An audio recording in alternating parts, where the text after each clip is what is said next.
તો અમદાવાદના સાઉથ બોપલ વિસ્તારમાં એક કોમ્પ્લેક્સની બહાર પાર્કિંગમાં પડેલી ગાડીનો કાચ તોડી 2 લાખ રૂપિયાની ચોરીનો બનાવ બન્યો છે। ગણતરીની સેકન્ડોમાં જ બાઇક ઉપર આવેલા 2 શખ્સોએ આ ચોરીને અંજામ આપ્યો હતો। લોકોની અવરજવરની વચ્ચે આ પ્રકારની ચોરીનો બનાવ બન્યો છે।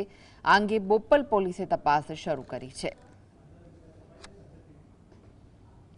તો 2 શખ્સોએ કારમાંથી ચોરી કરી છે। કારમાં પડેલી બેગને ઉઠાવીને 2 શખ્સો બાઇક પર ફરાર થઈ ગયા।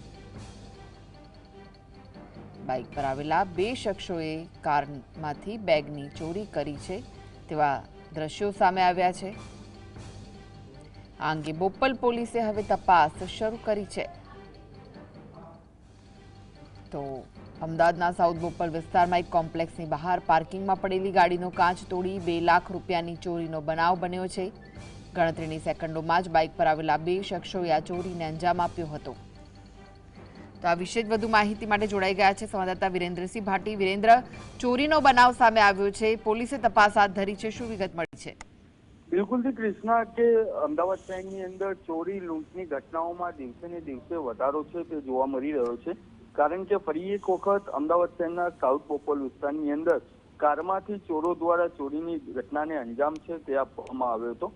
વિગતવાર જો વાત કરવામાં આવે કૃષ્ણા, તો 2 અજાણ્યા જે શખ્સો છે તેમના દ્વારા કારમાં રહેલી બેગ છે તેની ચોરી કરવામાં આવી હતી અને તેમના દ્વારા આ જે ગાડીનો કાચ હતો તે તોડવામાં આવ્યો। ત્યારબાદ ગણતરીની મિનિટોમાં જ તેમના દ્વારા આ બેગ છે તે ચોરી લેવામાં આવી હતી।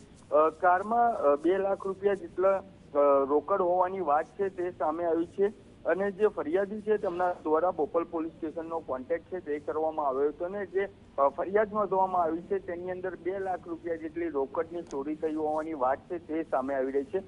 હાલ તો બોપલ પોલીસ દ્વારા જે આ શખ્સો છે તેમના વિરુદ્ધ ગુનો છે તે દાખલ કરવામાં આવ્યો છે અને જે સીસીટીવી મળી આવ્યા છે તે સીસીટીવીના આધારે તપાસ છે તે શરૂ કરવામાં આવી છે। કૃષ્ણા, જી, આભાર માહિતી આપવા માટે।